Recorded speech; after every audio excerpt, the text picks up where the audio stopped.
Okay, friends, let's get straight into it. So News Live, I use an Israel-Palestine live UA map. That's on liveuamap.com. So that's where the information I'm getting and reciting comes out from. It's not my own words, guys, okay? I am merely speaking what's already on this website and various other website sources. So yeah, please keep your comments in the chat respectful. So 11 minutes ago, the Israeli army, they bombed tunnels in Rafah. They were used to smuggle weapons and equipment. So these tunnels here, allegedly, if we zoom into the map a little bit more, we can get a better understanding of the ground. It looks like there's a main road, various different buildings and stuff. But this area here, from the Israeli army, was bombed, obviously to cut the supply of those smuggled weapons and equipment off. Seems a lot like, when we're talking about this, the tactics of it, in war doesn't really change too much depending on where you are. Obviously, the environment in which you're fighting in can dictate the pace and obviously the people that you're fighting against, okay, and what they do tactically. But generally speaking, war is pretty much fought the same all over the world. It's unfortunate that we have to speak on this, but we are anyway, guys. So that happened about 11 minutes ago.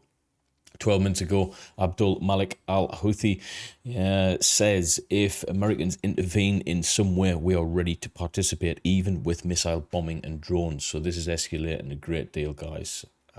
We've got, in other areas, spokespersons, people stating that if America wants to get involved, then there'll be repercussions for that, okay? Now, when you think on the global stage, we do have to take these threats seriously, but what that looks like for us in the Western world, wherever you are, guys, it looks like these little eventualities all over the globe are escalating into what some would say a potential World War III.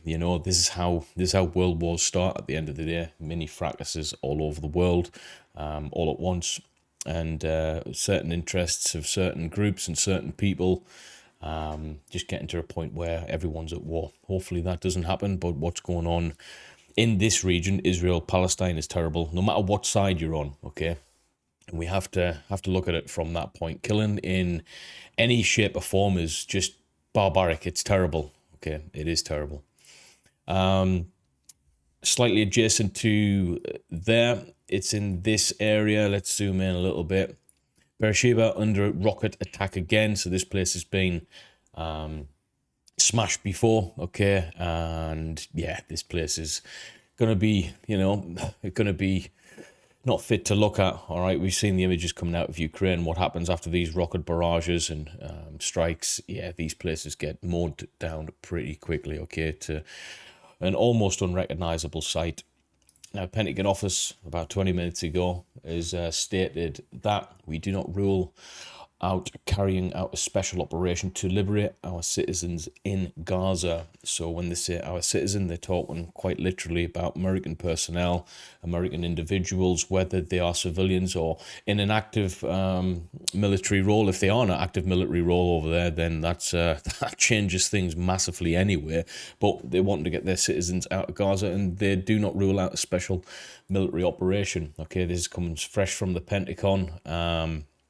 Which should worry everyone, guys, because that is a direct, response, even though it is legitimate in terms of getting their troops, or not their troops, getting their personnel, their civilians out of the area. We've just seen and read that this guy, Abdul Malik al-Houthi, if Americans intervene in some way, we are ready to participate, even with missile bombings. So this here is something that we need to be worried about, guys. Could they see this specialist operation to liberate citizens as an intervention in some way? My thoughts is absolutely, 100%. They're going to take that as well. There's troops on the grounds. There's specialist individuals there to get these citizens out of Gaza.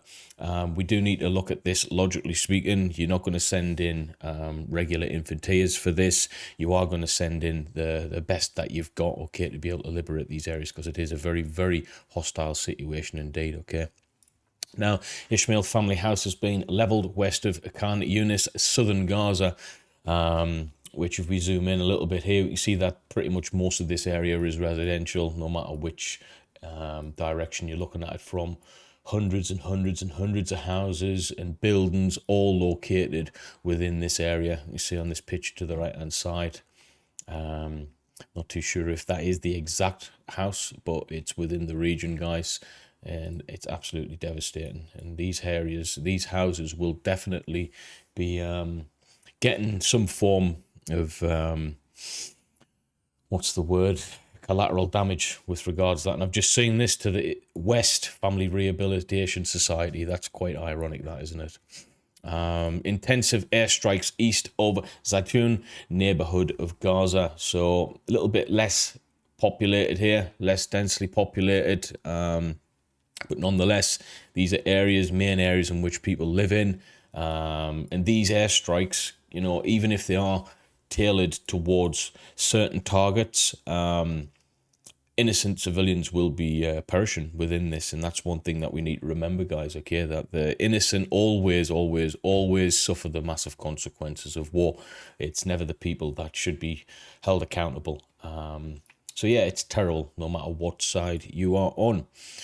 About an hour ago, His Majesty King Abdullah II issues directives to dispatch urgent humanitarian and medical aid to the Palestinians in Gaza through Rafah crossing in full prior coordination with Egypt, and to identify the needs of Palestinians in the West Bank for urgent action. So whether that aid is used through or by Egypt, one thing's for sure, it's adjacent to the whole area, and they're trying to act as almost a humanitarian aid to this whole situation, guys. If we, you know, zoom back there, we can see that all of these areas are pretty local to each other. I'm actually wondering what Jordan's going to say on this matter.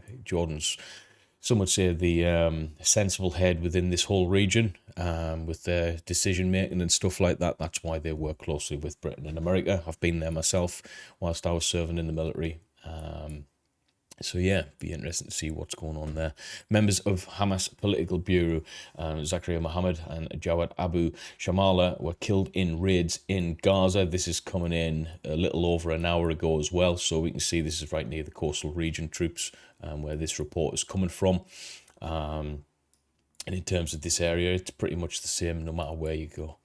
Okay, there's been a constant barrage of rockets from Gaza targeting Tel Aviv and its metropolitan areas in recent minutes. So that's about an hour ago. So there's been a constant barrage of rockets being sent into Tel Aviv, or should I say targeting Tel Aviv.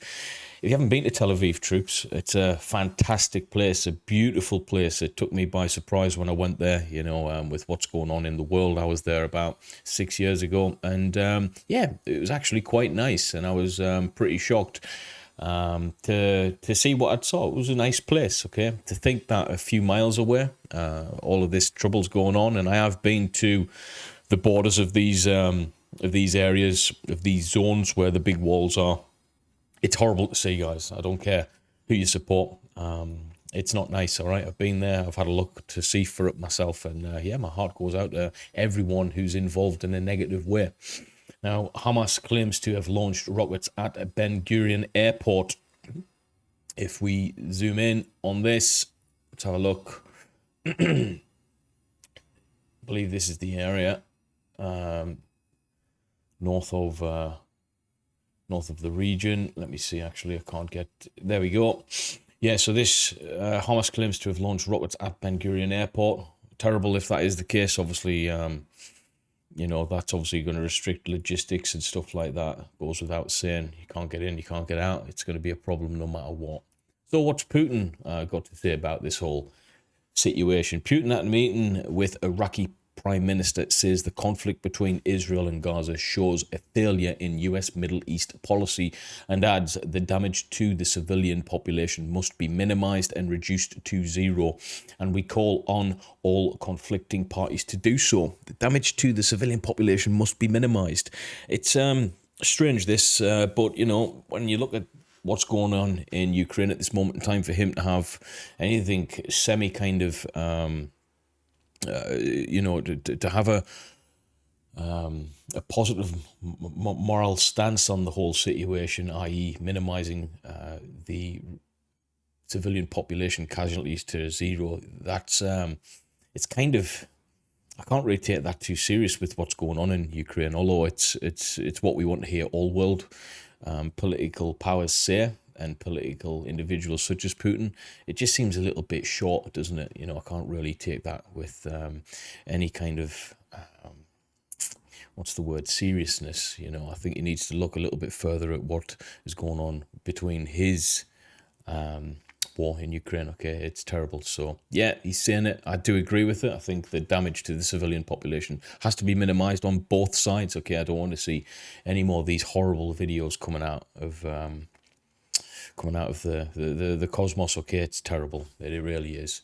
Okay, a couple of hours ago, the Israeli army eliminated a number of militants who arrived in Zikim area. So, Israeli army, we've seen the videos. They've pretty much recalled up to 300,000 reservists, actually, and a lot more people have volunteered to be able to take part in this. So, it's the initial attacks from Hamas is being widely received. And there's a lot of people angry on the Israeli side. So in retaliation, they've amassed a massive amount of military personnel. They've got the fourth biggest military on the planet. And in terms of how they operate, they are quite good, okay? They're not a bad military by any stretch of the imagination. They've got good kit and equipment, tactically understandable. They understand war, and they're pretty much prepared to fight now. So no matter what you believe in and whose side you're on, there's going to be massive amounts of conflict coming out of this region in the next couple of days, weeks, and potentially months, guys, okay? Which is not what we want to see. 6 dead have been recovered so far from under the rubble of a bombed house south of Rafah. We zoom out, see this area here, pretty much on that southern border there. South Rafah, so there's buildings being demolished effectively by that bombing spree that was being occurring over the past few hours especially. So yeah, they're in a state of emergency to be able to recover these individuals. I wonder how many of these 6 dead are actually key points of interest, key personnel. My guess is not many. MDA says a foreign worker is killed and another 2 are seriously hurt in the rocket impact on the Temi Ilia area. So we've got foreign workers being pulled into this within the Israeli sector, all right, within this area, which is pretty terrible too, okay? Hamas threatens a major rocket attack, warns residents of Ashkelon to leave by 5 p.m. So they are given warning pre to this. I think warning should be given on both sides.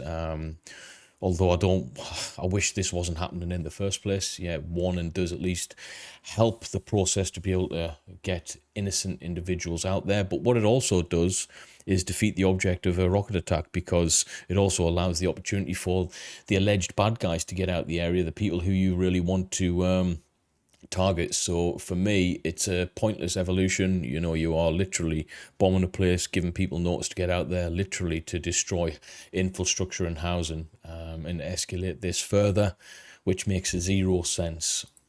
At least 1 critically wounded in a rocket impact in Temai Eliyahu, which is this region here. And that's absolutely terrible as well. Ministry of Health in Gaza Strip, 4 ambulances were targeted in the Azbana area east of Khan Yunis. Seen a lot of bombardments within these areas, guys.